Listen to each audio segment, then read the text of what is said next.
Hello, my friends. We are going to be looking at AI-generated Magic: The Gathering cards today. We're going to rate them, starting with a Malice of Dude. This is a white instant for 1 mana. You gain 2 life and draw a card. That's pretty good.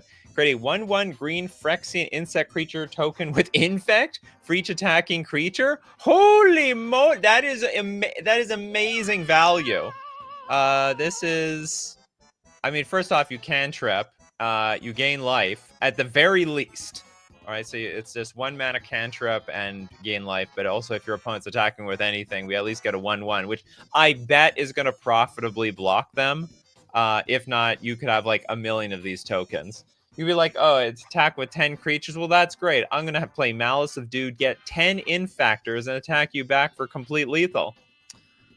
I think it's relatively crazy. I mean, it's not broken. This is like broken in the fair realm. Yeah, Modern Horizons 5 type of card. It's almost like real. It's almost real. I'd be like a little bit more concerned about, you know, Snapcaster Mage flashing this thing back. Because, I mean, it at least replaces itself, gains life, and creates creatures. Now, I will have to admit, it's situational. They got to attack. They attack with nothing. It's still a good card. I mean, it's supremely better healing salve, that's for sure. Okay, it's very doable though. Very doable. I wouldn't say super broken, but very, very strong. Should be like 4 mana. That sounds a bit extreme. Maybe 3 mana. 3 mana probably would be fine. Holy moly, Winter Fox, thank you very much for the gigantic super chat. For that, I guess we're gonna look at a ton of cards at the end of today's show. Next up, we've got Punishment. If you didn't get punished by the Malice of Dude, you will get punished by Punishment. The 3 mana Aura. Now, enchanted creature has whenever this creature deals combat damage to a creature, Paplath this turn. We didn't even make it to the end of the card. And then whenever enchanted creature dies, investigate. Now, to be honest, we don't even know what Paplath is, so actually, I guess I can't disqualify this. It is a undisclosed mechanic. I don't think there's a single AI card that explains their mechanics. Very, very, very rarely, maybe. It's like okay, Paplath this turn, no explanation. Whereas, like, at least in Wizards card design, they'll try to explain Paplath in at least half the cards. I guess they just didn't have the room for the explanation this time. Do we have a bingo card for you? Absolutely have a bingo card. Whoa, it's a little bit big. Gonna shrink this thing down, but we do have a bingo card today. Here we go. So you keep an eye out for those cards. You keep an eye out for those things, and we'll check them off as the day goes on. It's your responsibility for finding them. Charles says, ban Paplath. It's warping the format. All it needed was one card on an aura of all things. It's not even a good card. Whenever enchanted creature deals combat damage, so many things have to go right even for Paplath to work. I mean, this card needs to resolve. The creature can't die in response. The creature has to not be blocked. Like, we have to actually connect creature to face with this card. We do have a little bit of a kickback here, though. If the enchanted creature dies, we get to investigate. So that's not too bad. It's a little bit of an insurance policy, I suppose. Reminder, text of AI mechanics are always from other keywords or complete nonsense. I know. Why can't the AI cards be smart enough to give us something? That, you know, explain your own mechanic if you're going to make one up. I guess we're going to say this is doable. We just don't know how powerful it is. I would actually wager that this card is very weak one way or another, because all auras are weak. There's no way this 3 mana aura, like if it said when enchanted creature deals damage to the opponent, you win the game, I would still say this card is dubious. It's really not that good. Put this on an infect creature, an opponent will have to choose to take poison or Paplathing, or both. What about both, Vinovsky? Moving on, we got the Lane Lightning. It's a very cute image. It's a 2 mana aura. Enchant only squirrels. You hear that, Toads? Are you there? Are you out there? The squirrel deck has just gone buffed up. You're gonna have to splash red though. First strike with Bestow. That doesn't make any sense. This is not a they put the Bestow mechanic, which is like it turns creatures into auras, but this is already an aura, so there is no point to this. Is a very redundant mechanic. When this aura enters, draw 2 cards. Whoa! Whoa! Amazing blank target. Enchanted land. It enchants lands? No, it can't enchant land. Oh, no. Okay, so we have to turn our land into a squirrel. And then if it's a land, tap, sacrifice this artifact, destroy target land. We can blow up somebody else's land. Yeah, two red card draw. You do have to build it around a squirrel deck. It's got to be, or changeling. Okay, changelings again. It's cute. It's a cute card, but I don't think it works. What doesn't work about it? It's an aura. We can enchant squirrels. It'll give the squirrel first strike. When the aura enters the battlefield, we draw 2 cards. I think it works perfectly. The bestow is completely redundant, though. If you cast this card for its bestow cost, it's an aura spell with enchant creature. Okay, I see. So no, but that doesn't change anything. It becomes a creature again if it's not attacked. But then after it becomes a creature again if it's not attached. But then if it doesn't become attached, it just becomes an aura and then dies. It just goes to the graveyard. How many artifact land squirrels are there? Not many. Very, very few. So yes, you have to say tap sack this artifact. That's actually part of the cost. So we need to turn a land into a squirrel. Then we need to use, I don't know, Mycosynth Lattice to turn it into an artifact. And then we can start blowing up other people's lands. Beautiful, beautifully horrible design. Do we have a cute thing? Cute art! We got it. I think it's cute. It's an animal. It's a furry little creature. Okay, we got the Inquisitor Bonds. This is a 3-mana 4/3 human pirate. When Inquisitor Bonds enters the battlefield, it deals 3 damage to target creature or planeswalker. That is absolutely sick. It's basically the modern Flametongue Cavo. Just play and it's a 4/3 creature on top of that. 3 mana, shoot your thing. My thing stays alive. Pay green. Target land you control becomes an artifact creature. I think we just found out how to turn the squirrel into an artifact. Or I guess it turns the target land into an artifact creature, and then we just have to turn it into a squirrel, and the prophecy is complete. Okay, pay a green. Target land you control becomes an artifact creature with base power and toughness 3/3. That creature gains trample until end of turn. Not bad. This card is actually just strong. Very strong, limited playable. Probably would see play in standard, too. Bonds. Inquisitor. The name's Bonds.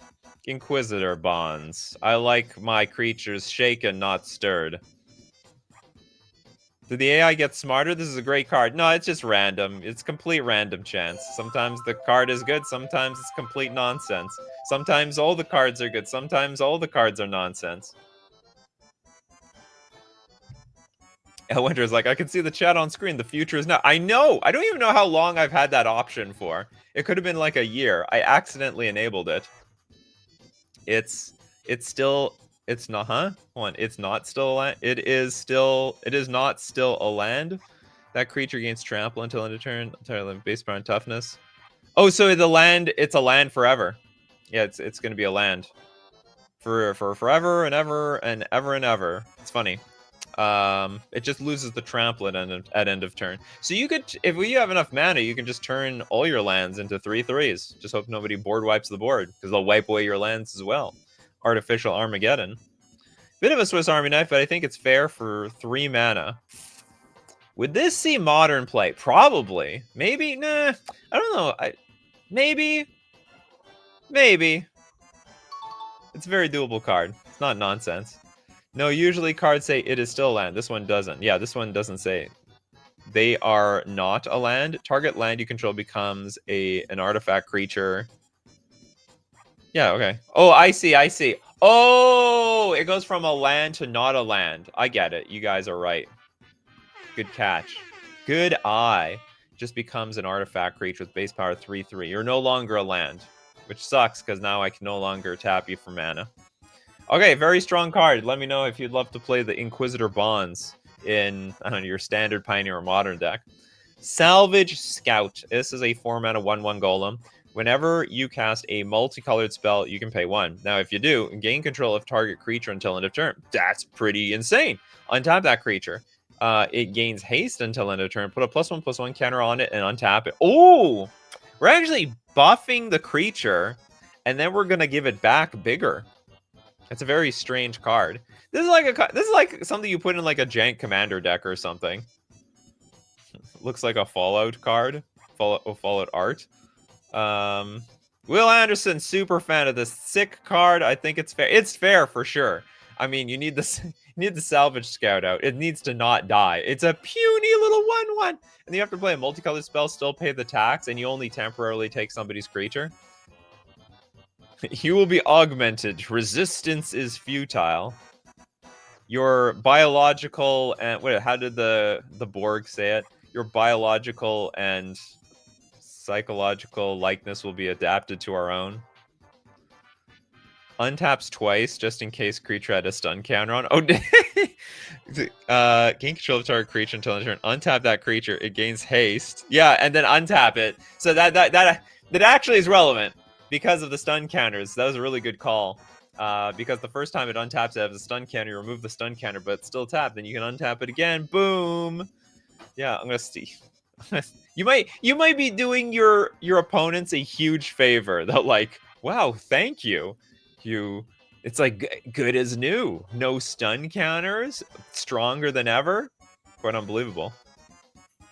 For 2 mana and no tax, this would be very strong. Spam Lightning Helix. I don't know if Lightning Helix is the best card to work with that.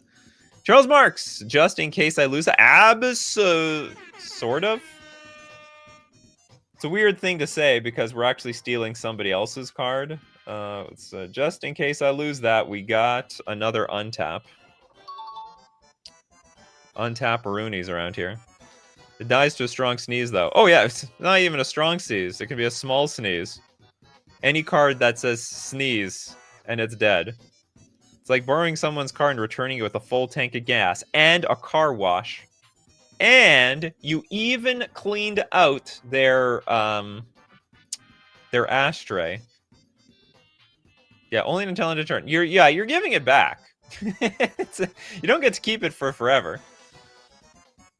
We got Burns here. It says good flavor. It's a salvage scout, so it finds creatures, buffs them, and gives them back. How many cards yeah, we're buffing the creature. How many of these swiping cards actually improves the creature, leaves them better than you started with? Not that many, or maybe none at all. Missed a bingo space for being wrong on Inquisitor Bonds. Was I wrong about anything? I don't remember what it was. You got to be quicker on the draw for that one. Quick, everyone come up with as many multicolored cantrips to keep going every single turn. Well, you're going to have to figure it out on your own time. Okay, really great card. It's Zybers! The chat is in. It's Zybers. Salvage Scout. Monstrous Behemoth. This is a 5 mana. It's a god. It's an artifact god. Somebody created a god. Whenever a player taps a land for mana, this enchantment deals 7 damage to any target. That's insane. Basically, with this on the battlefield, no more tapping lands for mana. Unless you have infinite life. You have an infinite life combo? And this affects you too, so don't be tapping your own lands for mana. It's all artifacts and creatures from here on out. Yes, the game is over. Okay, hold on. Let's break out Nikachu's calculator. Let's say your life total has not been touched in a game of Commander. You have 40 life, divided by 7. You may tap 5 lands from here on out. That's it. And after that, you're done for. Looks like it's just Moxes for me. Moxes and Mana Dorkses. Now you can't tap the land and target the opponent. Huh? Whenever a player taps a land for mana, this enchantment deals 7 damage to any target. Well, we control. Do you pick? Yeah, we pick the target. We own the thing. So it's just like whenever someone, it just triggers every single time someone taps a land. No. I think I don't know if this is correctly worded, but I would assume any target means we can target anything. Wait, you have to make it an enchantment first? Oh, we have a little bit of a build-around problem because it's an artifact god. Whenever a player taps land for mana, this enchantment deals 7 damage to any target. Damn. What the hell do you use to do that? There's a few cards out there that turns all the permanents in play into enchantments, but I'm not familiar with them.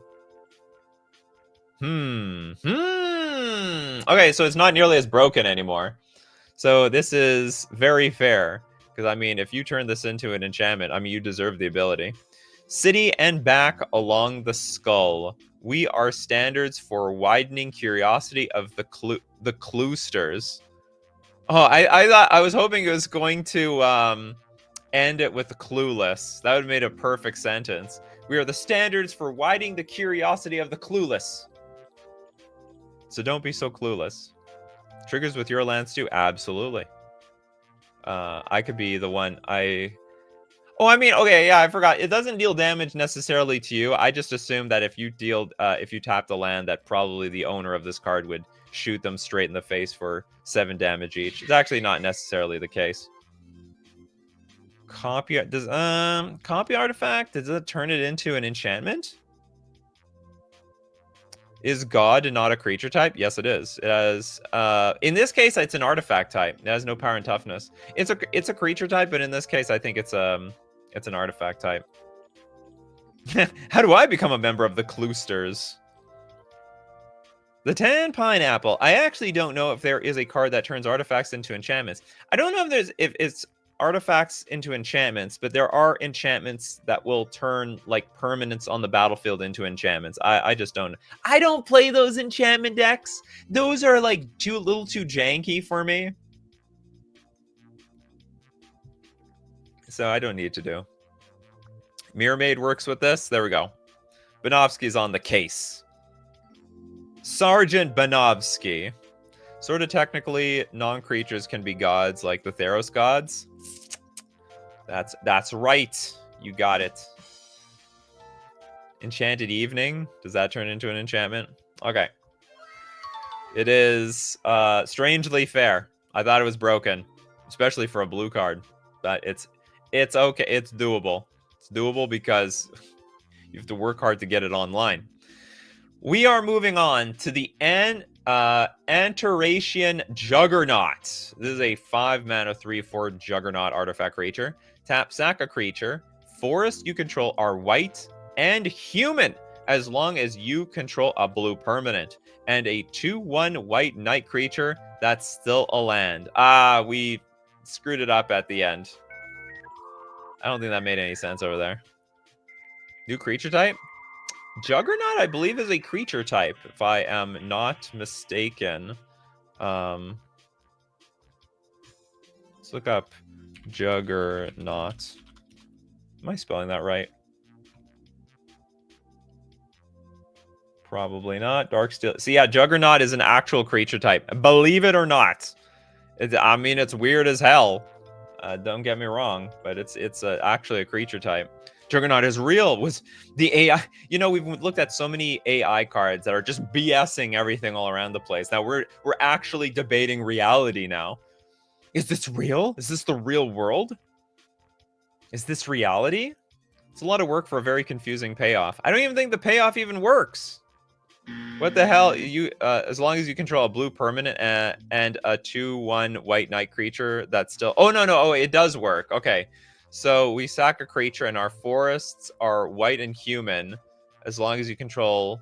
But actually, that doesn't make any sense. Is it just like human as a land type or something? I have a human land because it doesn't even turn into a creature for as long as I have a blue permanent and a 2/1 white knight. That is also a land. Strange as that sounds. To be fair, the Magic designers are also just inventing new words. Absolutely. So we can't be blaming the AI around here. It makes your force into humans with no power and toughness. That's right. So we'll have a human type, just like how that god wasn't even a creature. We have human forests. It's like Ren and 6 or something. White hippies living in the trees makes sense. That's right. 100%. Stop white knighting this card. Bingo, still a land. Oh, do we have a still land space? Do we have... It's still a land. Oh. I can see my comment on the big screen now. I know. Look, you're all famous. Look, Mom, I'm on TV. Whether I highlight the chat or not. And also, it dodges the chat. See, the chat is different from this chat. Forests gain human rights. They are humans. They've become sentient to some degree. They have a pulse, a heartbeat. We have to look out for them. I want this for Juggernauts, as jank as it is. I guess if you have a Juggernaut Kindred deck, you're probably starving for playables. You're probably starving for playables. Okay, this is barely legal in the very redundant sense. Moving on, we got Curse of Protection Magus.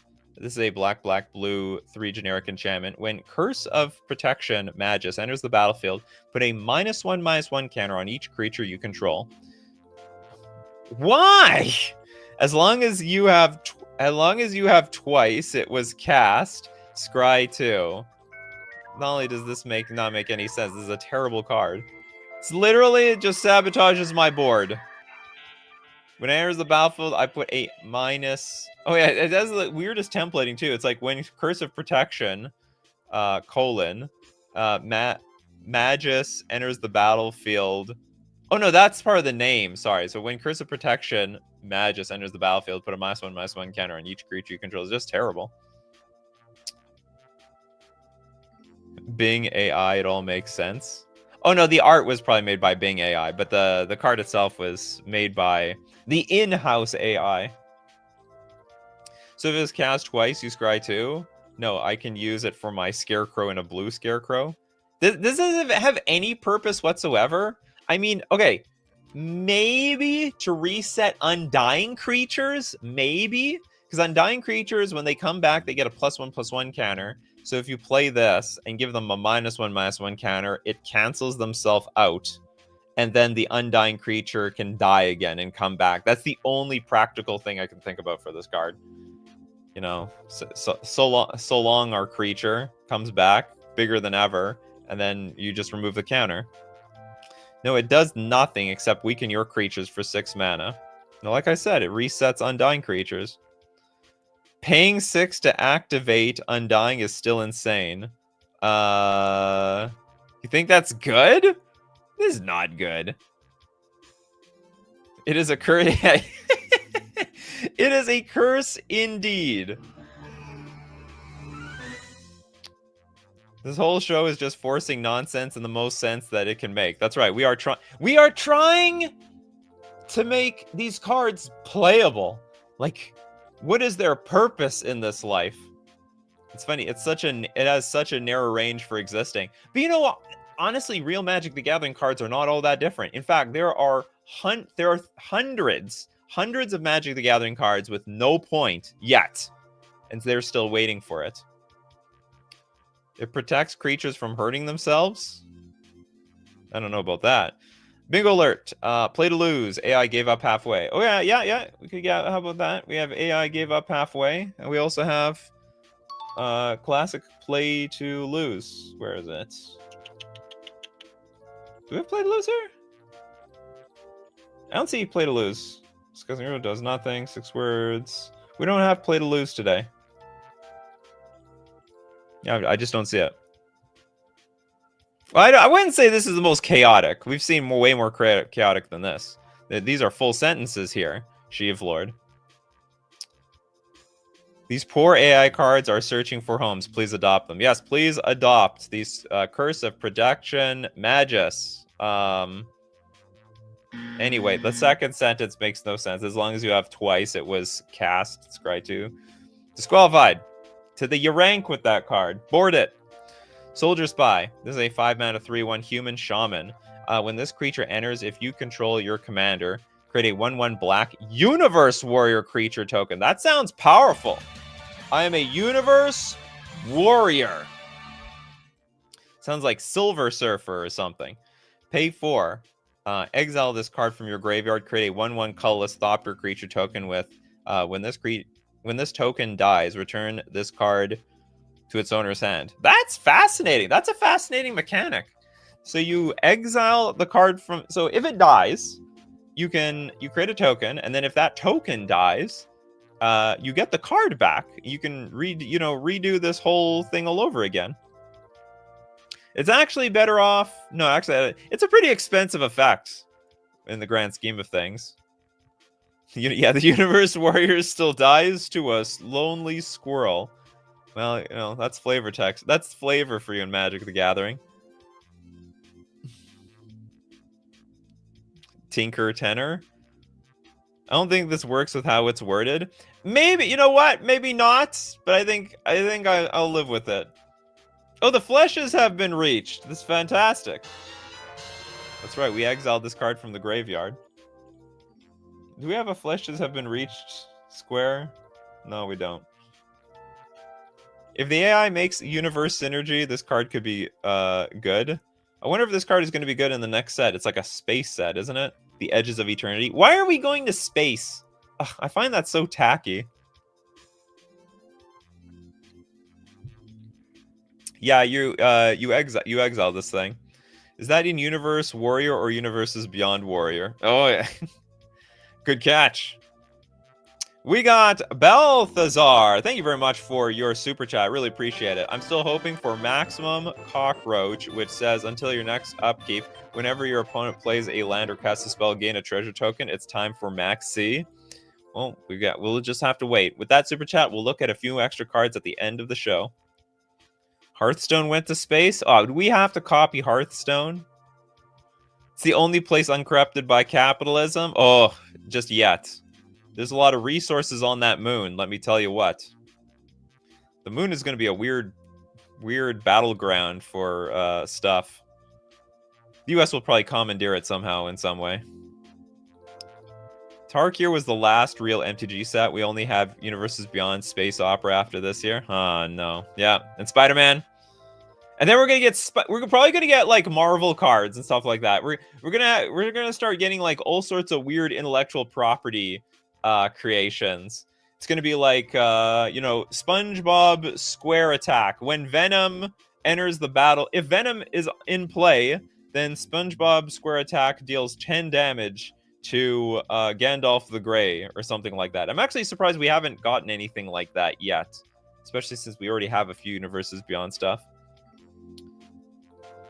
Okay, the land charge awaited to its wisdom, another facets turned more performance, the evolutions of the statue acts of him they guessed from the rage. It's like I'm reading some sort of lawyer speech or something like that. Okay, I'm gonna say this is doable though. I think it's sort of cool design. I really like the idea of putting a token in play, and if it dies, you get the card back from exile. Oh, you hear that? You know what that means? We're going to look at more AI-generated cards, but we got to take a time out to thank our sponsor, FusionGamingOnline.com. FusionGamingOnline.com is my favorite place to buy my Magic the Gathering cards. Also my favorite sponsor. Tarkir Dragonstorm, you could go get your dragons, but you could also get your Final Fantasy cards. You love AI-generated cards, but you love cards generated by Wizards of the Coast, especially generated from intellectual property of other games. Like, was it Square Enix? Is that what made this thing?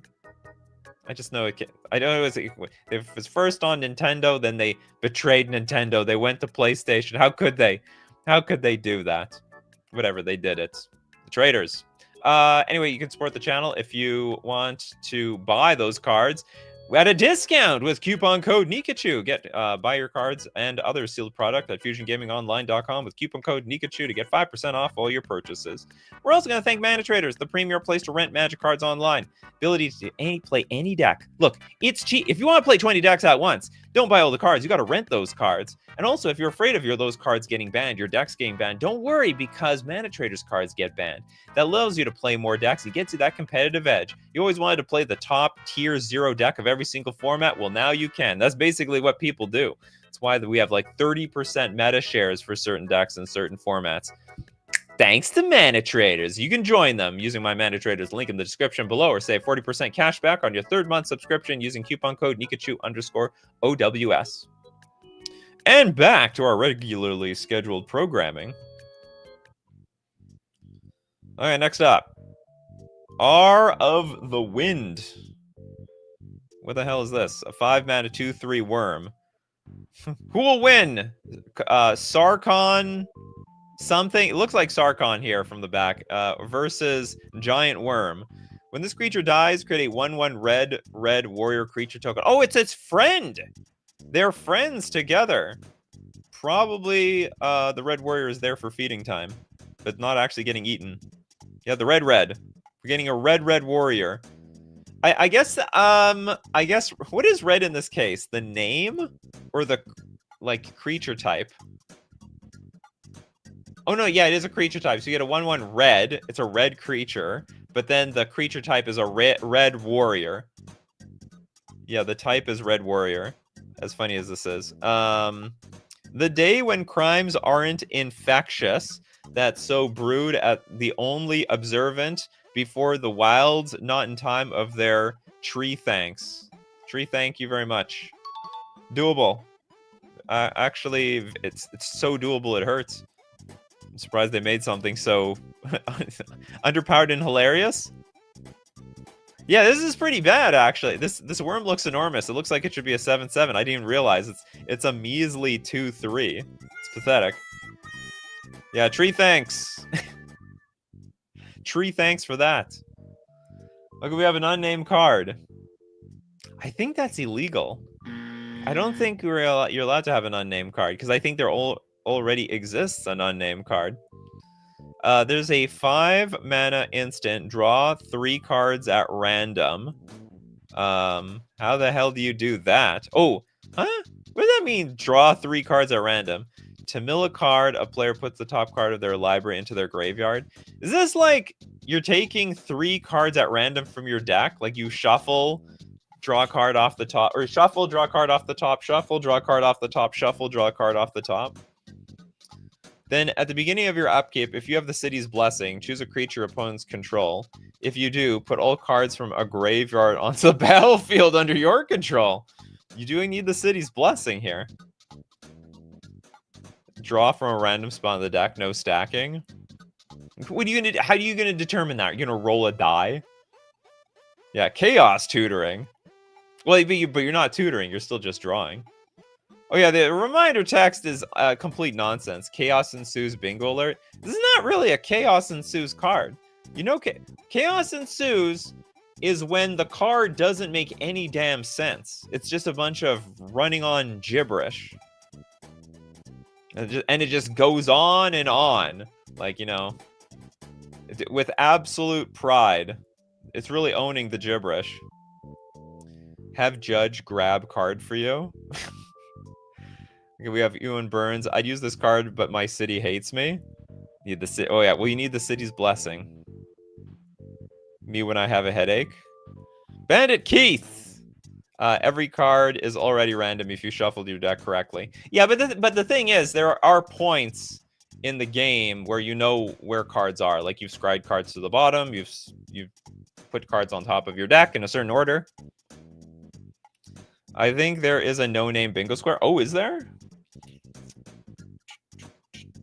No card type.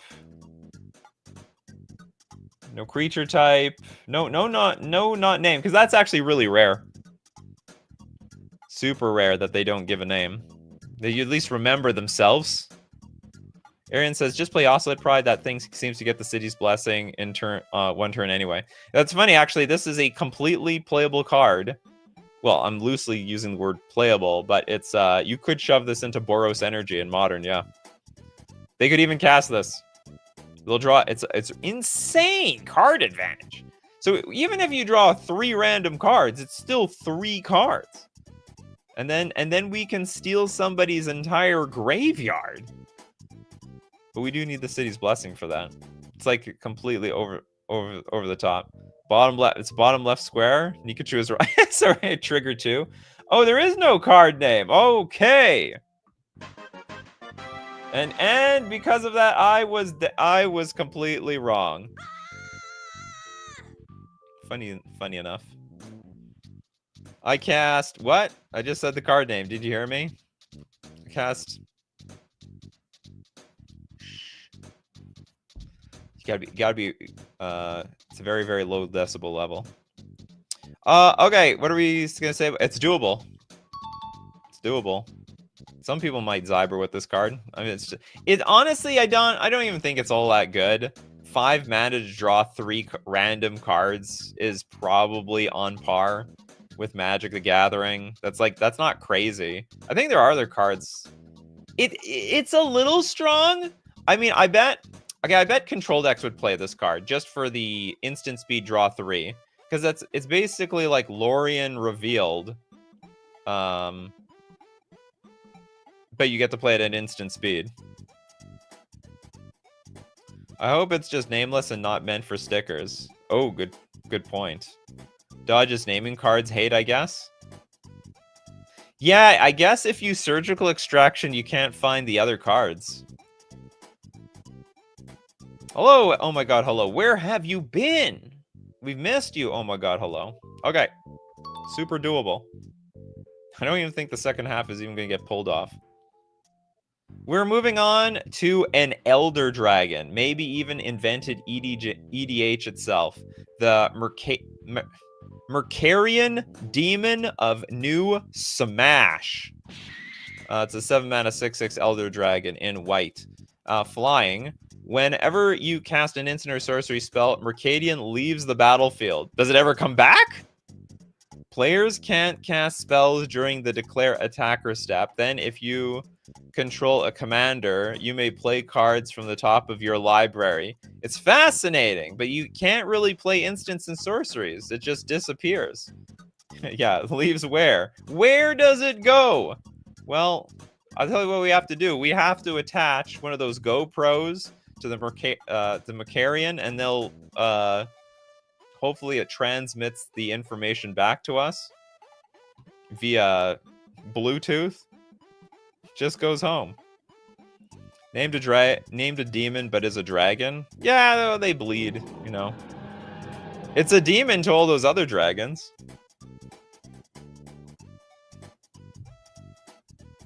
Oh, that's a great point. Opportunity drive. If it's your commander, then does it go to the command zone? Yes. Because if a commander would leave the battlefield, you have the option to put it directly back into the command zone. Fascinating. Okay, so if this is your commander, so players can't cast spells during the declare attacker step. I don't even know why you would need to. It's pretty rare. Then if you control a commander, you may play cards from the top of your library. I don't know why they attach that in one paragraph. Wait, it says players can't cast spells during attacker step, but it says you can play cards, so just lands then? Well, I mean, technically I can play instants and sorceries, right? Oh no, players it just says the declare attacker step. Oh, I see. So maybe this clause is only for the attacker step. Then if you control a commander, you may play cards from the top of your library. Players can't cast spells. What the hell can I do? Yeah, you're right. I think I'm only playing... We can play lands. That's it. That's all we're gonna do around here. Raptor with wings. Did you just cast an instant? See ya! See ya. We would never want to be ya. I'm out. That's it. The Mercadian fighting for the narrowest of protections. Combat tricks usually get cast after the declare blocker step. Yeah, exactly. Or at the beginning of the declare blocker step, right? No. It's after declare blocks. So you just say during the blocker step, because once you get to the blocker step, the very first thing that happens is players choose to block creatures, and then immediately after that, players can play spells and activated abilities. I wouldn't say it's you never want to play spells during the declare attacker step, but it's rare. It'd be super rare. Have to be something like when the creature attacks, exile the top card of your deck, and if it's a removal spell, you might want to play that before someone blocks. It's super unusual that you would play spells during the declare attacker step. Not impossible, but just it's weird. You can play cards from the top of your library, but you can't look at them first. I hope they... Oh, yeah. Well, we just need to know... Well, I guess to confirm what's on top of our deck, we need Sensei's Divining Top.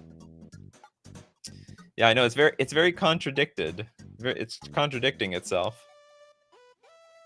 Red Hat adds mana on attack. There you go. So there might be a rare instance where you would need to use that mana.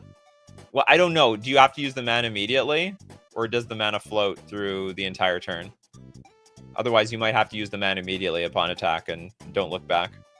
I think it's cool. In fact, I might even say it's Zybers, even though it like doesn't make a whole lot of sense. Well, no, actually, no, it doesn't Zyber. It's just a 7-mana 6/6 that doesn't do squat, because I forgot we can, the third paragraph is redundant. Okay, it's doable, but not particularly fascinating. Bingo alert, discussing the rules. We did discuss the rules, didn't we? There we go. And here we go. The Mistway Ogre. This is a 4-mana 4/4 Archon, flying. Sacrifice Mistway Ogre. Counter target spell if its mana value is less than or equal to the number of cards in your library, which is incredibly likely. There's no way this is not countering something. This is actually I think this is a pretty nice card. I think it works out pretty well. You have like a decent 4-mana 4/4 flyer. I don't know if the Archon's creature type is of any value to anybody, but you can counter anything.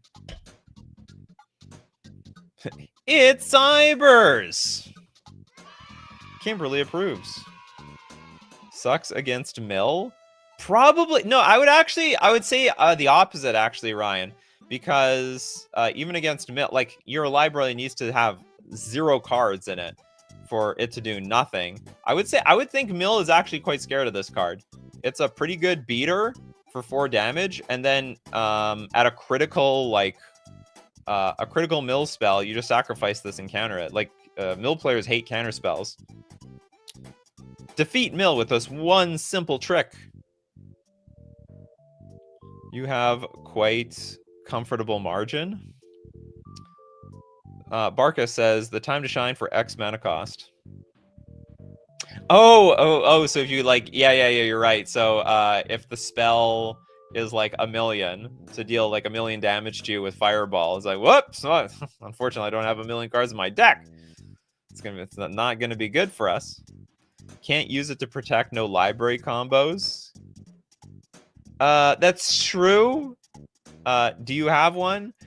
Do we need more protection for the no library combos?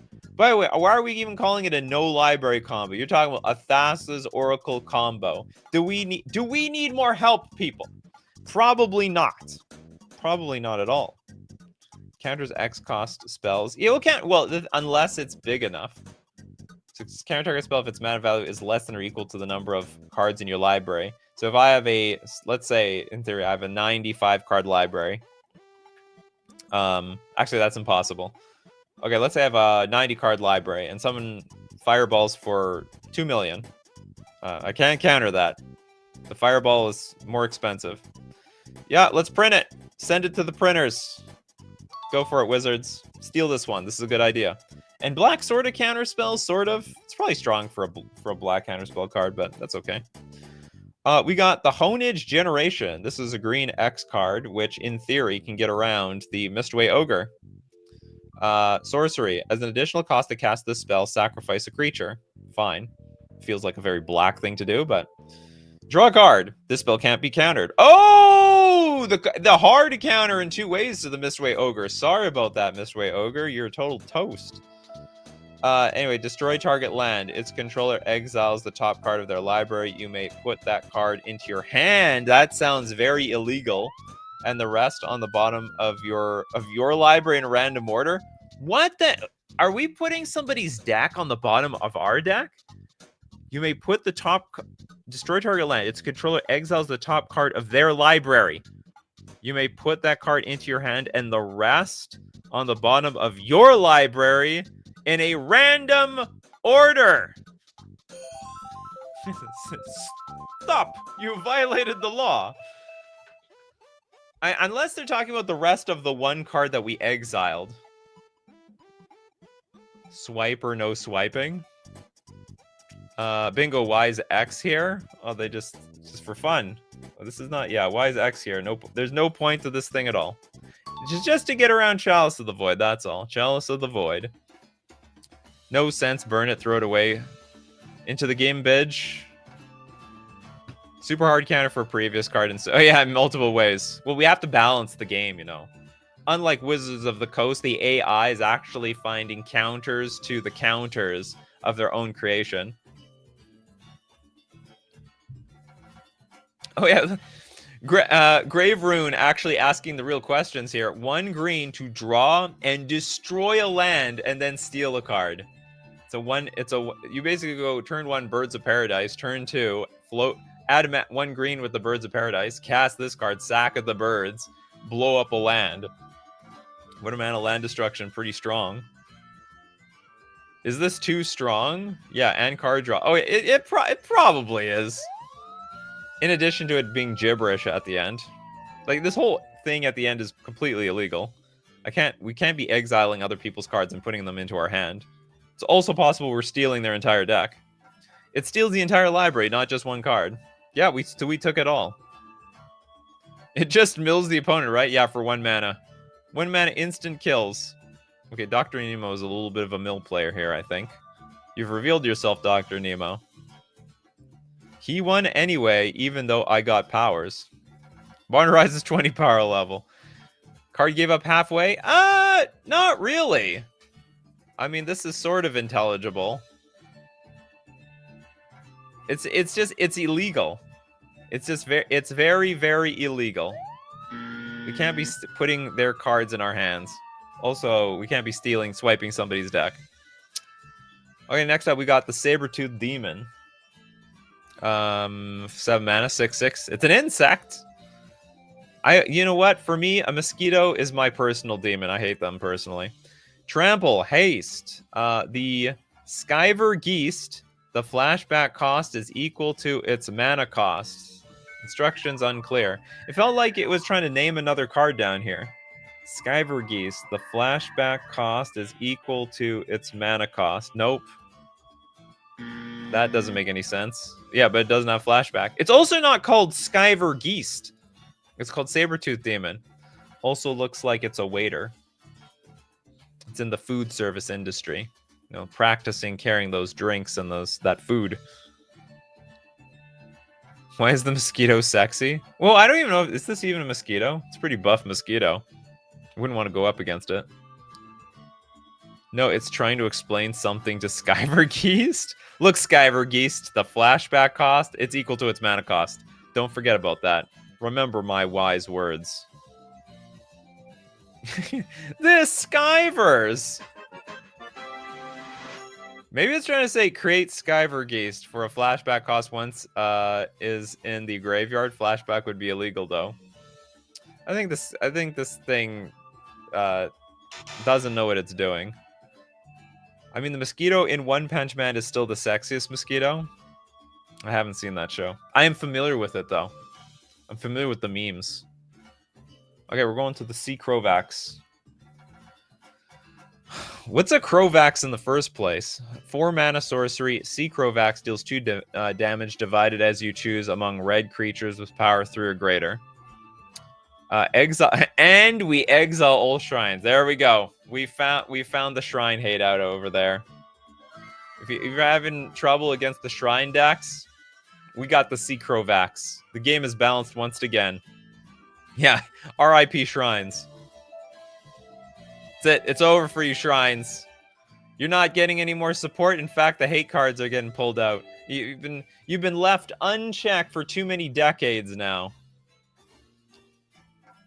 Big red hate in green, which is oh no, yeah, it's unusual because there are allied colors. Is this going to be good? Deals 2 damage divided as you choose among red creatures with power 3 or greater. That actually will be relevant. There's a lot of red creatures that get buffed up by, like, say, maybe Prowess is not a good example because they'll buff the toughness too. There's a lot of aggro creatures out there. They have high power, low toughness. A lot of goblins. Other goblins get +1/+0 until end of turn, or just +1/+0 period.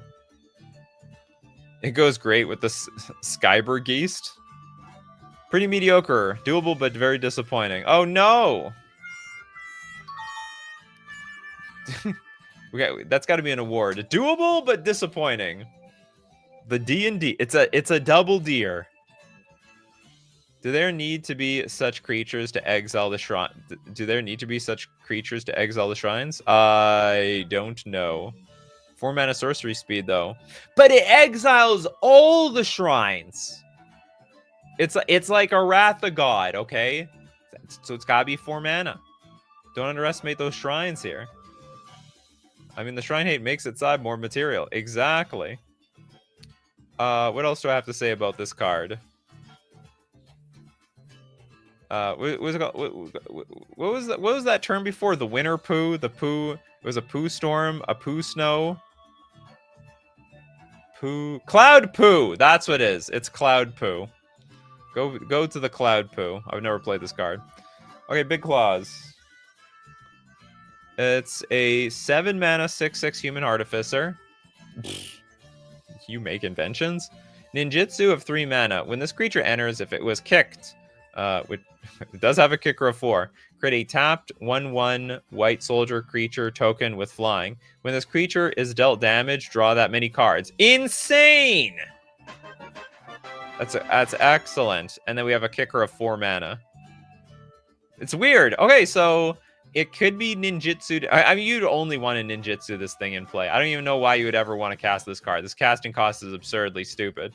Too costly? Well, not really. It's got ninjutsu. Just ignore the casting cost. Ignore the kicker. Ignore the kicker ability. None of that matters. And what's funny is you can be the person dealing damage to your own creature. It's in red. It's a Jund card, weirdly enough. Kick ninjutsu. Can you kick? No, I don't think you can kick the ninjutsu. Ninjutsu is just an ability. How does ninjutsu work again? So if you attack with a creature and it was not blocked before you deal damage, you can activate this ability by returning a creature back to your hand, and then you put this. And then if the ninjutsu ability resolves, this creature enters the battlefield tapped and attacking. Kick jutsu. It's got kick jutsu. If it's a red creature with power 3 or greater. Oh, you're talking about the last card. Give it indestructible for profit. I don't. You probably could just send some lightning bolts to it no matter what. So if I ninjutsu this thing is not blocked, so it is not dealt damage, and I don't draw. Correct. But you can then start damaging it on your own terms. It's actually good.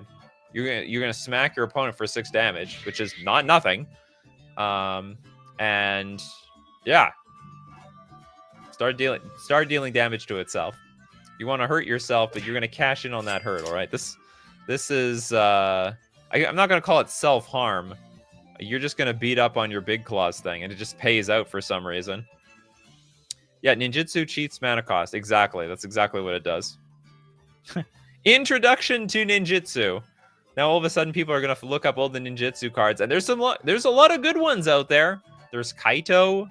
There's Ninja of the Deep Hours. There's that commander one that just is broken because it beats around the commander attacks. Welcome, Tyreek.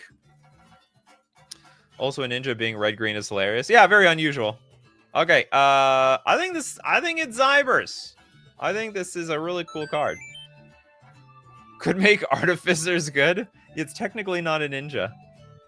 The Artificer with ninjutsu. Blade Wander Bubble, a 4 mana 3/2 Goblin Warrior, kicker of 3 mana. You may pay an additional cost of 5 as you cast this spell. That's not right. Okay, when Blade Wander Bubble enters the battlefield, if it was kicked, you may search your library and or graveyard for a card named Baski Kapeople. Venture, reveal it, and put it into your hand. If you search your library this way, shuffle. Okay, we need the conclusion. We need to see what Baski Kapeople is to determine if this is broken or not. Kick reminder text, mana value is different. Oh yeah. Do we have a bingo thing for that? Did not. Random words, no creature type. Look at it. Nope. Yeah, at least we didn't forget the shuffle. Doesn't work because Baski Kapeople got banned. Damn! Well, no, it still works. It's just it will search for nothing. You'll fail to find. We got Noah. What if everything at the end is also part of the name of the card? Just a very long name. You could be completely right. Noah, you're onto something. It's possible we're looking for a card named Basket of People Venture. Reveal it and put it in your hand. If you search a lot, oh no, period. It does end up with a period. Unless period is part of the name too. It's also possible. Broker reminder text is actually useful. It makes cards immune to duh. Well, it doesn't make it immune to me. Oh, anyway, reminder text broken. Ban it. Send it to the rank. Fireburn, thanks so much for your super chat. Sending some love to my favorite Merfolk master. Thank you so much, Fireburn. I appreciate it. Does everyone know I play Merfolk? Not everybody, but enough people. Fireburn knows. That's all I need to hear.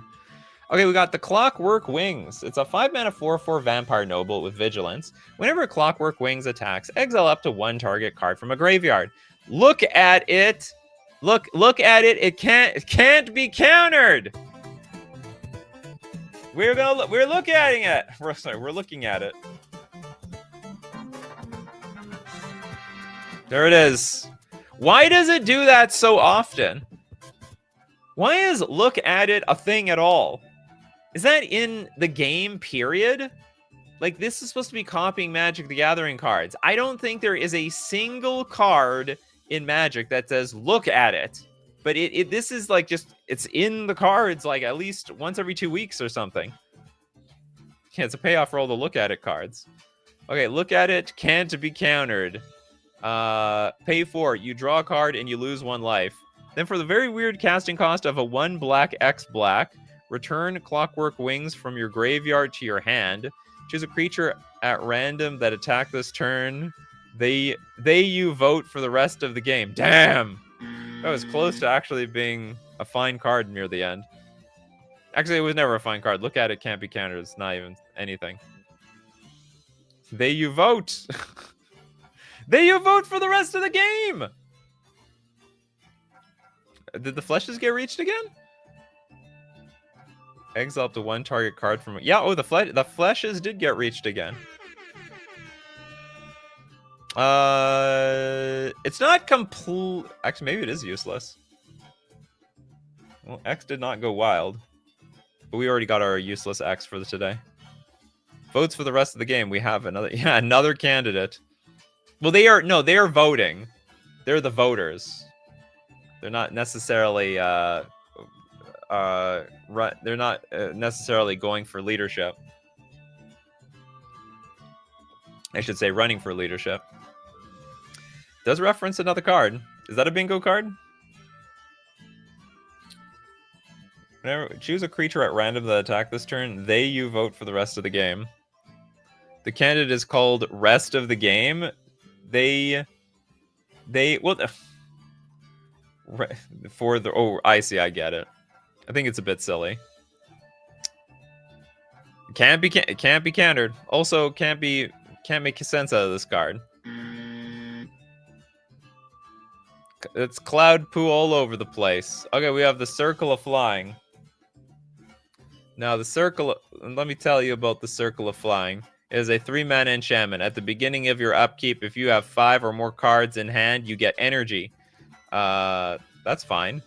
Okay, pay 5 energy, put an Aeon counter on Circle of Flying. Tap, sacrifice Circle of Flying, destroy each creature with mana value equal to the number of Ion counters on Circle of Flying. Destroy each creature with mana value equal. That's interesting. So it's like a powder. It's a weird powder keg. And it's like impossible to do. Yeah, this actually makes sense. This is unbelievable. 100% functional. 100% useless, though. It's 100% coherent in the weirdest way.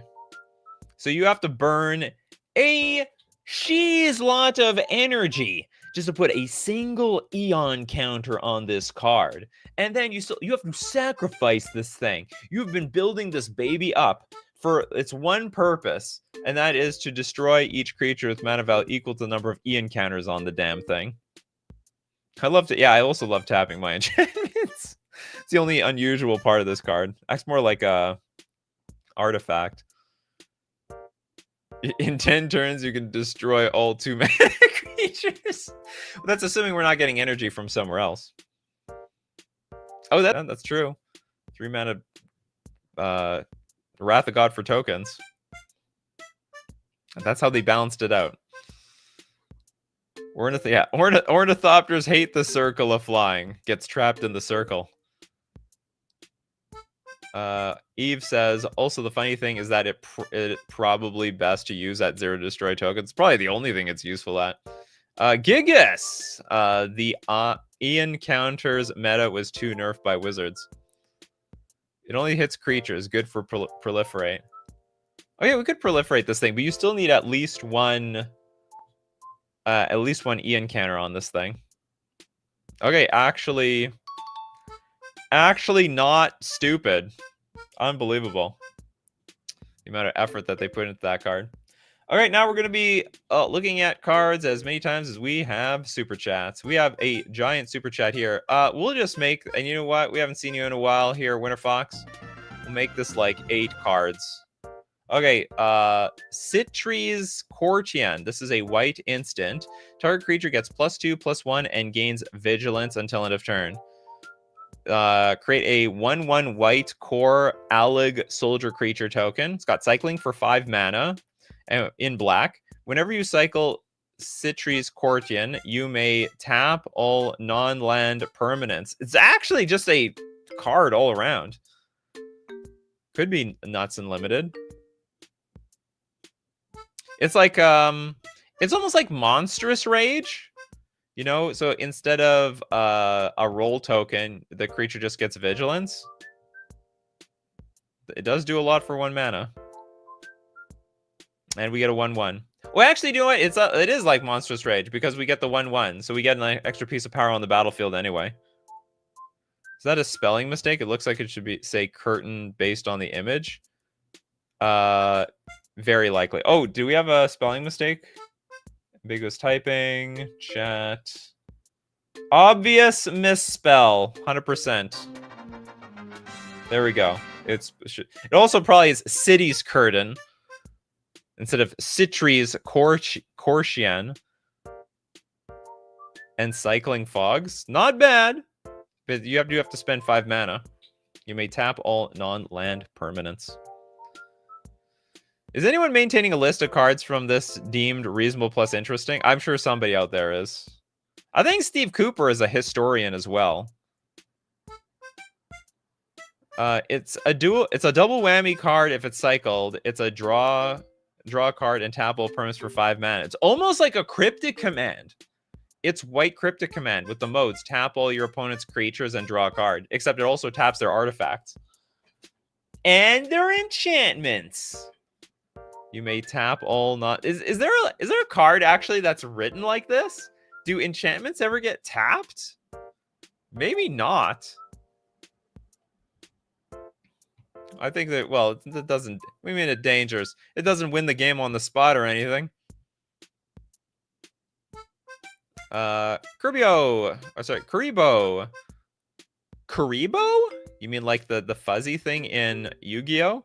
Relevance of giving vigilance at instant speed is debatable, though. We don't have to do it at instant speed. You could do it pre-combat. I mean, I guess that's the balance to it. You play it pre-combat, let your opponent know what's going on, or do you just ignore it? You don't need the vigilance, and you go in for the attack and hope your opponent makes a stupid block. I'm confused by the cycle cost. Is that 3 or 5? It's 5 mana. Oh, they screwed it up. Yeah, we have cycling for 5, and it's like 3 mana. Discard this card, draw a card. Is not consistent with the flavor and reminder text. Cycle it before declare blocker step, so it doesn't matter if your creatures are tapped because they'd be tapped and attacking. No. Oh, yeah. You don't do that at the declare blocker step. You have to do it before the declare attacker step. You can also give your opponent creatures vigilance if that's your kind of thing. You could. It's an option. Okay, it's an interesting card, but cycling was misworded. Fix up the cycling, and it's a perfectly interesting card. Okay, next we got Walk. Affinity for tokens. It's a tribal sorcery. This literally does nothing. I have a 6-mana card in my deck. Okay, hold on. There are some purposes to this card. Okay, there is... Yeah, wait just a moment. I can think of one reason to put this in your deck. I'll tell you what it is. It's to defend yourself against Tasha's Hideous Laughter, which exiles the top... exiles cards on the top of your deck until you hit a mana value of 20 cards. So if you just randomly have this in your deck... I don't even know why you would want this. Because there's other random 6-mana cards you could put in your deck, but it would do that. Alert does nothing. And it's very proud of doing. Does absolutely nothing. Cantrip for the token storm deck? Maybe. Maybe. Do they make enough artifacts? Probably not. This is one of those terrible cards I think someone would find a way to totally break. I think this is just one of those terrible cards that just end up in like the bulk rare bin, and they are just gone for forever, and they are never seen again. It's that massive disappointment when you spend $200 on some Final Fantasy booster pack, and then you open this thing as your rare. $200 gone. Up in the big money cloud in the sky.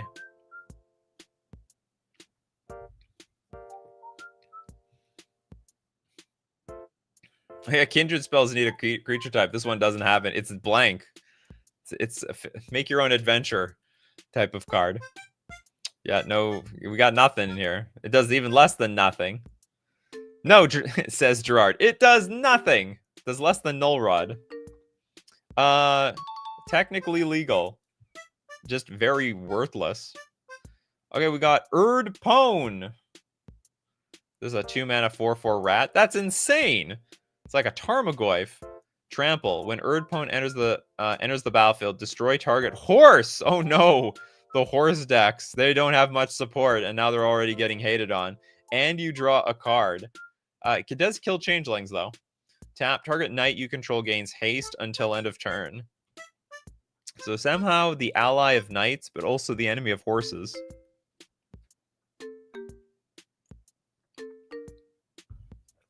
Yeah, weird, but acceptable. I think it'd mostly be played for the 2-mana 4/4 trample. Knights better not be riding them horses. Another. Oh yeah, we have a green ninja. Those green ninjas. Nothing wrong with that. They're sneaky, just, they could be around any tree. This with Tarmogoyf. Good flavor, kills his horse, so he has to sprint on foot. Gives the horses a heart attack. Oh, yeah! With the horn. Or is this like a bazooka? It looks like it's... And you can see the question marks on this guy. Let's investigate what's going on over here. I can enlarge this. Love how the some of the arts have these double question marks. Yeah, I guess it's more of a horn than a bazooka. Do you need to destroy the horse to draw? Yeah, I think so. I don't know actually. I don't know, but I think so. When there's a battlefield, destroy target horse. Maybe not. Maybe just draw a card. When it airs, I think maybe not, because it doesn't say if you do, you draw a card. Yeah, exactly. If there's no if you do, so you don't. Oh no, if you do, so you huh? What the hell does that mean? It doesn't say if you do. So that mean okay. Does that mean I can draw a card then? What's even the flavor of this card? Rats scaring horses, basically. I think that's the flavor. I heard elephants are scared of rats and mice for reasons beyond comprehension. 2-minute cantrip on a body that is just going to be busted no matter what. And it's got trample. And knights can speedy it up. Drawing a card is independent of destroying the horse. Excellent. Probably broken on all constructed formats. Would get banned everywhere. Standard, Pioneer, Modern, Legacy, maybe restricted in Vintage. No legal target ability fizzles, but it's not dependent on it. Who doesn't remember the iconic battle of a 12th century knight fighting Splinter with a gun? Exactly. Okay, doable but broken. Very strong card. Sandstone Cone. This is a 4-mana 5/5 human artificer. Flying. Whenever you cast an instant or sorcery spell, you may put a stun counter on Sandstone Cone. Pay X, tap, remove X stun counters from Sandstone Cone. Create a 3/3 green dinosaur creature token. Let me put a stun counter. Why would I want to do that? That's like pointless. So I can't. Oh, no. Oh, I see. Because we were removing the counters. I'm like rereading. Why are we putting stun counters on this again? I got the memory of a fish. Remove X stun counters from this thing and create a 3/3 dinosaur creature token. But wait, the X is redundant. Oh yeah, X can be 0. We don't have to put any stun counters on this thing. But wait, can you even tap it if they have a stun counter? We can tap it. We can do whatever we want around here. Yeah, X can be 0. How to tap if it's stunned? Someone's asking the real questions around here. Oh no. Does stun counters actually tap the thing? I think usually it's stun counters are applied to creatures after they're tapped. I'm pretty sure you can have an untapped. I'm not 100% certain, but I think you can have an untapped creature with a stun counter on it. Yeah, stun when untapped is fine. Okay. And then you remove the counter. Imagine this at a common in a draft. Yeah, it's like it's a 4-mana. It's a flying what's it called? Juzam Dejin that can create 3/3 green dinosaur creature tokens. This is just a weirdly powerful card. Funny enough, I don't think this would this see play in like Pioneer and Modern? Probably not. Those formats are just so damn powerful. The next time the creature would untap instead of removing a stun, correct? Also, you can choose 0 and tap. Yeah, exactly. Well, that's the whole point. All right, fantastic card. Very strong. Very fascinating. Actually, I would also want to make note. Do you even want to make the 3/3s? Because you have like a really good 5/5 flying attacker. Making 3/3s is just weird. Next up, we got the Divine Hulk. This is a 5-mana 4/4 human wizard with flying. At the beginning of each player's upkeep, if that player has 2 or fewer cards in hand, you win the game. Whoa! Well, who's that player? At the beginning of each player's upkeep, if that player has... It's like if any player has 2 or fewer cards, you win the game?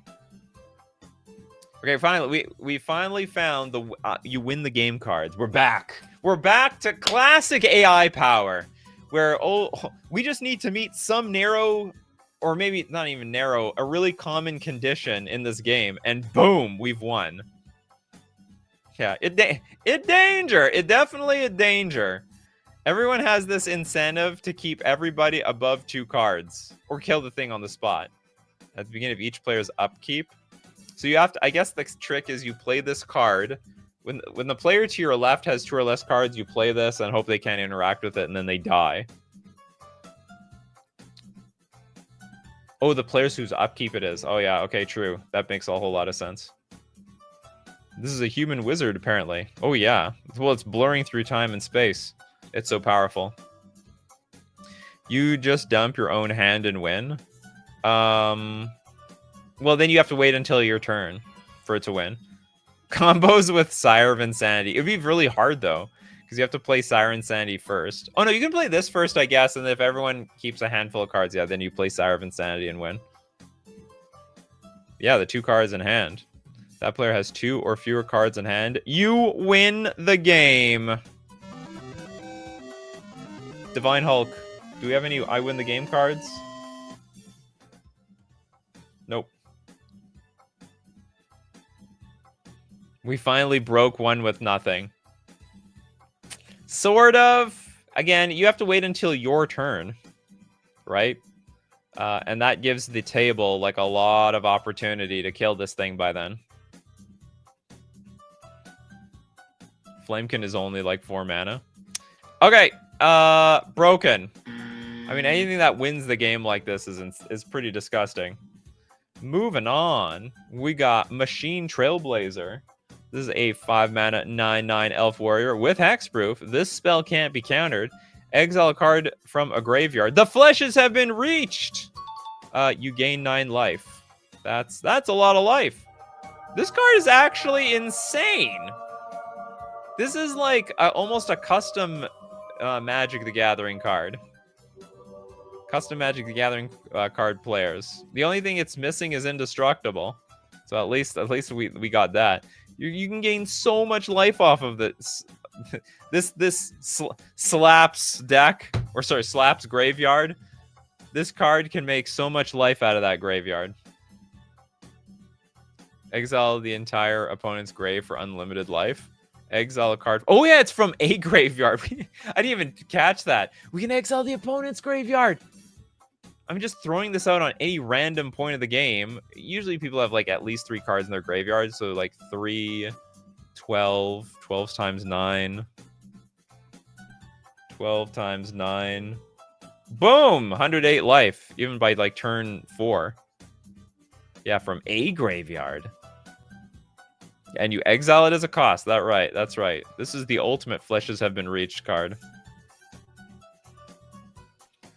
Actually respects the color pie. Actual respect.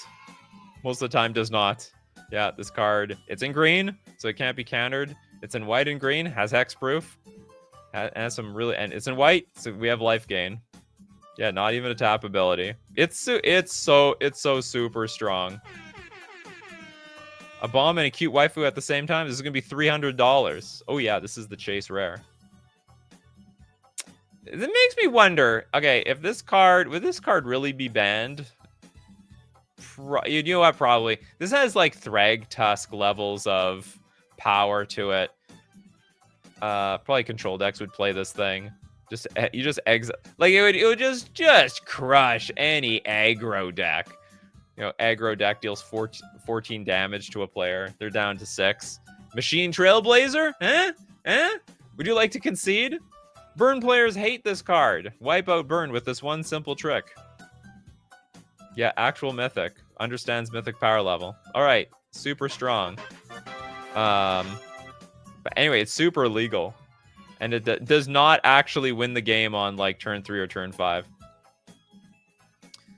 We got next Sea Mirul Sorcerer.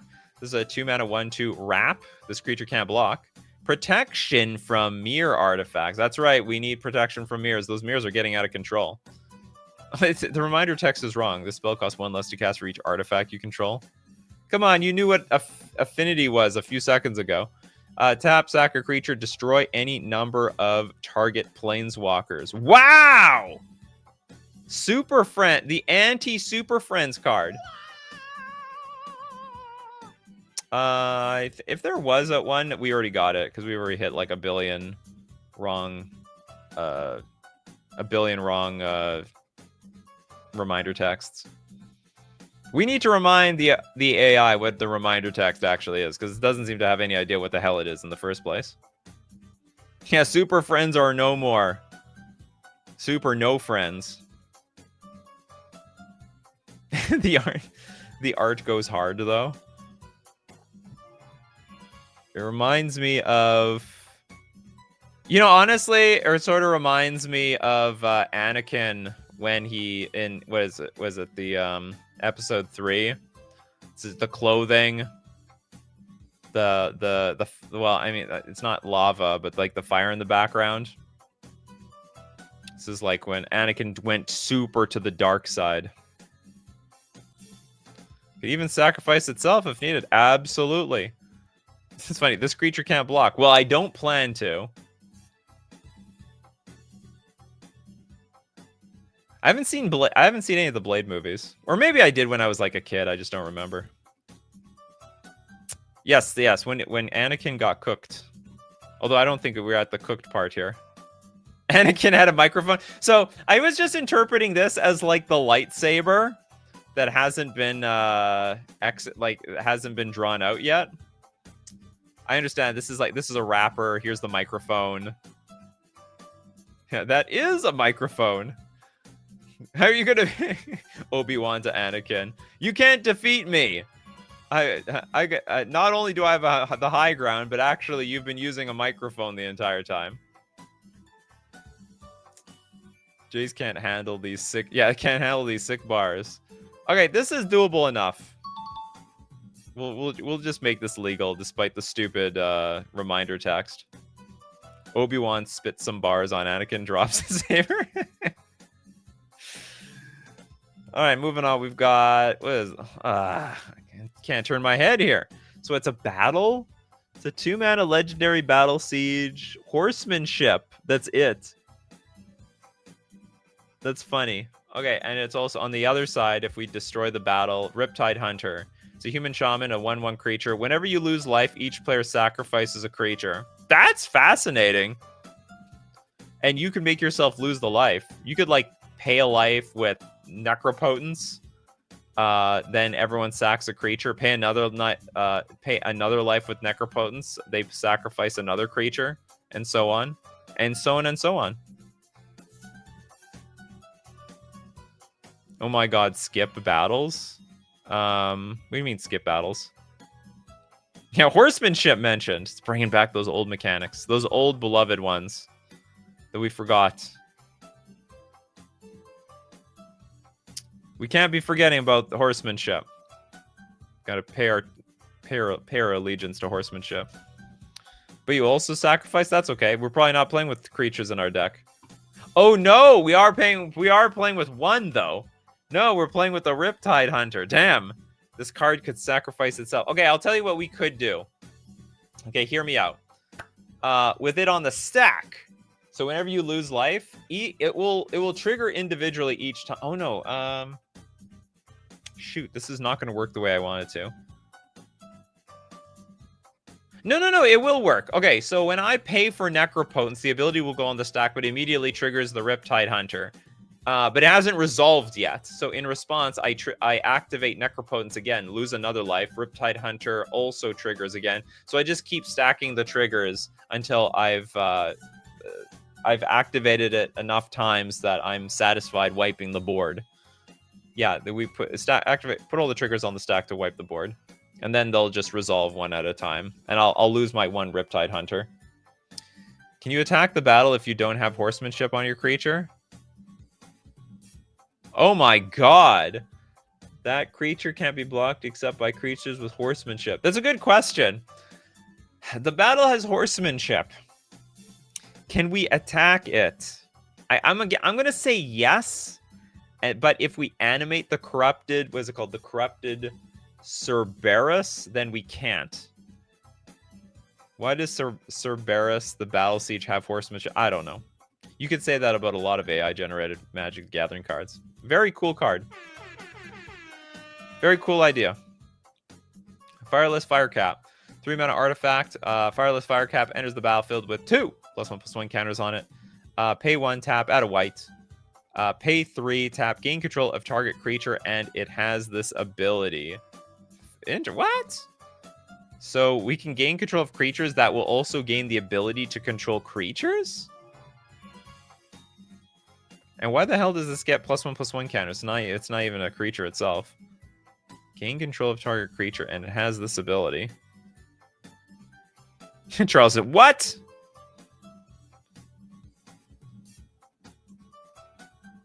Yeah, permanently. Giant Otter is like, that's neat. Yeah, we can chain control. So now, mind you, we just gained control the creature, which means it technically has summoning sickness, so we can't immediately activate it to gain control of another creature unless we give that creature haste. Was it we need a concordant crossroads on the battlefield? Now it gets the +1/+1 counters. I think the point of the counters is that there are some other cards that will help you move the counters around to something else. There's many ways to turn artifacts to creatures, so the counters are useful. Exactly. So it's not completely useless. It's not particularly useful, though. Total art failure. The fireless fire cap. It's on fire. Yeah, I didn't really notice that. The fireless fire cap, and it's set ablaze. It's like something that's fireproof that's caught on fire. It reminds me of some sort of it was like a bowl given to kids that they couldn't flip over, and someone made a video of their kid with this bowl that they turned it upside down, and the bowl is always staying up, and then the kid just threw it on the ground, the whole bowl splashed all over the place. Overrides abilities. Wait, summoning sickness happens when creatures are also stolen too? Yeah, absolutely. That's usually why when creatures are taken, there's a lot of red cards that say gain control of this creature. It gains haste so that you can attack with it that turn. The deal is whenever a creature comes into your control, it has summoning sickness, and it doesn't matter where it came from. So when you play a card from your hand, it has summoning sickness. If you play a card from the graveyard, it has summoning sickness. But if you steal somebody else's card, it also has summoning sickness. I think it works. Yeah, most steals say haste, and if they don't, then it has summoning sickness. Simply the blue ones. I like it. I think it's cool. What if you uncreature the creature? Summoning sickness only affects creatures? Correct. So if it was, I don't know how you uncreature a creature. You're going to turn into an artifact? Yes, and then artifacts do not have summoning sickness. We're going back into Pride Month. We got the Gayborg Reconstruction. A white aura, enchant creature. Enchant creature has flying. Whenever enchant creature attacks alone, that creature gains lifelink until end of turn. Yes. I guess this is just a superior version, or maybe not superior. It's actually an alternative card to lifelink, because you don't have lifelink when you're blocking. You only have lifelink while you're attacking. So it's like half of lifelink, and the creature gets flying. For those Bogles players out there. It actually might be a strict upgrade, because you immediately give hexproof creatures evasion. I think a lot of people would play this card. Goes well in my Atraxa. Why? You need your Atraxa to fly?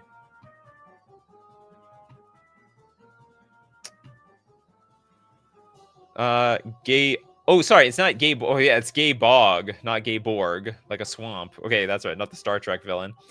I interpreted like the Borg. All will become gay. Okay, yeah, it's gay bog. Okay, like this. Okay, we are. It's the gay swamp.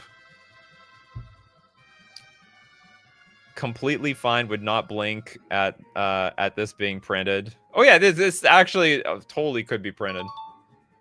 All right, next. Thank you so much for all those super chats, Winter Fox. I really appreciate it. You're the best. Okay, now we go to Balthur. Thanks to your super chat. We're gonna look at two more.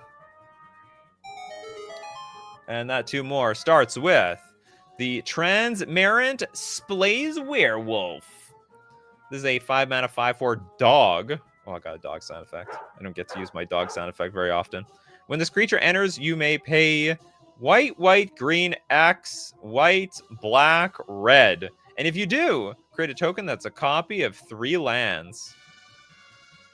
Honestly, you paid for it. Like, if you pull this thing off, that's such an outrageous... It's like basically a kicker cost.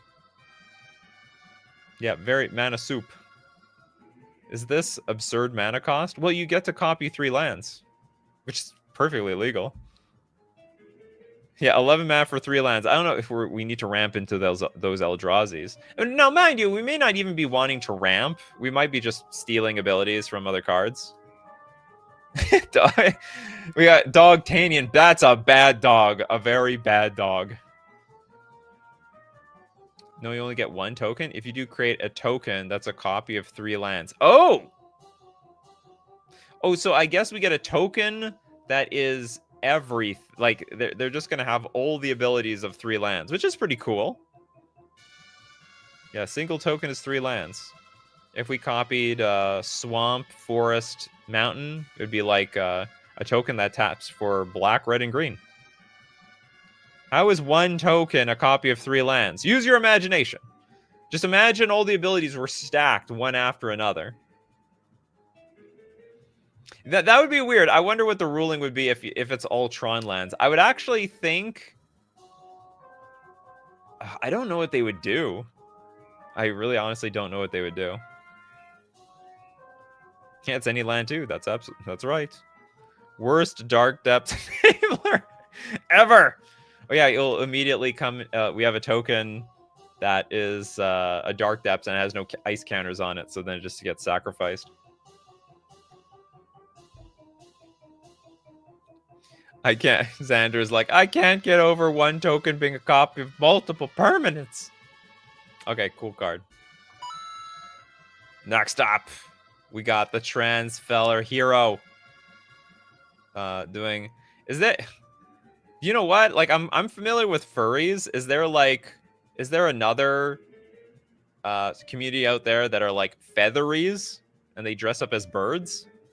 It's a 3 mana 3/3 bird wizard, flash, and for 4 mana, exile Fing, your frantic card this way.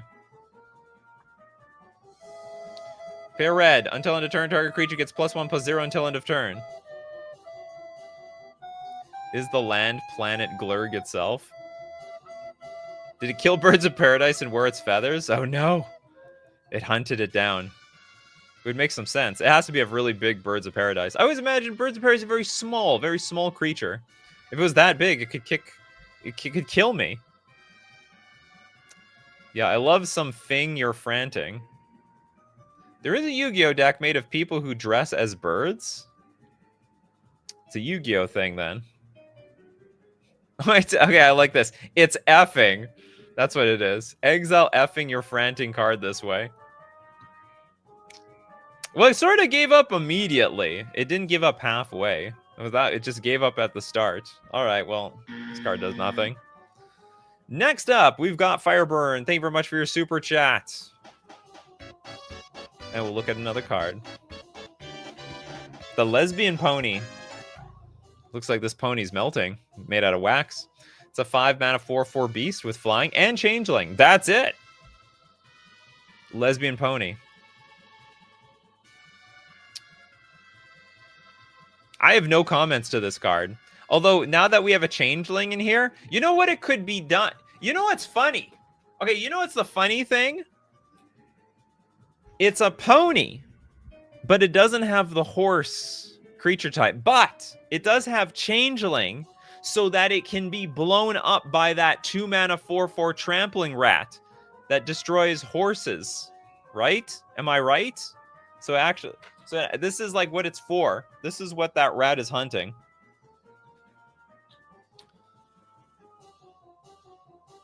Still bingo alert for that tribal sorcery with missing creature type. Oh, you're right. No creature type. Oh, you know what that means, everybody? We got a bingo. Yeah, I totally forgot about that. There was a kindred card that didn't have any creature type attached to it. Totally forgot about that. If the rat is... Well, I don't know if they're hunting lesbian ponies, but they'll hunt ponies. And whether the lesbians or not, they're going to get scared, I guess. Scared to death. Bingo, more cards. No, only on custom card days. Otherwise, this show will end up going on for forever. Never, never, never, never. I like when card names are straightforward. Yeah, I know. I like the art on this card. It's like it's something from a wax museum. Okay, super doable. Might even Zyber for some changeling deck out there. We got another super chat from Shigeki. I love your AI rating shows. Thank you so much, Shigeki. And with that super chat, we of course look at another card. Well, we already got the cute. The cute space is already taken. This is a Buy Hall Panther, the 3-mana instant. Search your library for a sorcery card, reveal it, put it into your hand, then shuffle. It's just a tutor, if anything. Well, at least it is safe because it isn't a horse. No, it is a horse. It's got changeling. That's the problem. Changeling gives its all creature types. Oh, do you know what makes this card special? It's instant speed. Because aren't a lot of these cards sorcery speed? Which makes Vampiric Tutor so crazy at the time. Yeah, it's 3 mana. No, it's not a sorcerer. So, oh wow, search your library. Oh, it only looks for sorceries. Search your library for a sorcery card, reveal it, and put it in your hand, then shuffle. Yeah, okay. Yeah, it's incredibly fair. Maybe too fair. So fair it hurts. Okay, it sounds like everyone wants another card. Okay, we'll make another card. This also card, it was a bit sad. Could have been better. We got, oh, this is a banger we're going to end on. The Lesbian Sailors. There's a 3-mana 3/4 human. It's got flying and haste. I'd love to fly. I would love to cruise with them. When Lesbian Sailors enters, put a +1/+1 counter on each plant card in your hand. It's an alchemy card. It's an alchemy card. Whenever a creature you control attacks, you may draw a card. That's sick, though. Just on attack, it turns every creature into Svelun to some degree. It's kind of busted. Yeah, Pirate Sis. Anne Bonny and Mary Reed. I'm not familiar with these people. In your hand, interesting. Well, that's what the alchemy cards do. They'll keep track of crap in your hand. They'll like perpetually give creatures in your hand +2/+2. And the client will just keep track of it. And of course, you know, you can trust when your opponent plays this randomly buffed up creature from your hand that you know that was the client keeping track of it. Dinklebags. I wish lesbian was a creature type. You have some sort of lesbian human. How am I gonna hold all these counters? Yeah, I can imagine someone trying to fan out their hand while also holding counters in it, but they also have to hold it like their hand in such a way to prevent the opponent from seeing it. Yeah, right. Yeah, brute card draw out of this thing. It kind of breasted, aka busted. Or you could use to. It's busted. You get it? It's a incredibly busted human card draw. It reveals your hand to your opponents. Oh, hold on, does it? Put a counter on each plant card in your hand. Oh, no, it doesn't. You just keep the thing. You don't have to reveal squat. Okay, I think this is a beautiful card. Really fascinating.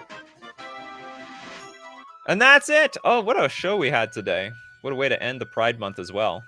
Oh, as usual, we do the show 3 p.m. Central Standard Time. Thanks for being here, and I hope to see you in the next one. Also, thanks to everyone who supports the show. If you're a patron on Patreon, a member on YouTube, or you super chat to be part of the show, or even super chat, some other people are part of the show. And of course, we got to thank the Coffee crew for being here today. The Zyber Nation, people like George, Urtigau. We got True North, Satius, Hans, Lil Deadfly, Kano, Lorezio, David.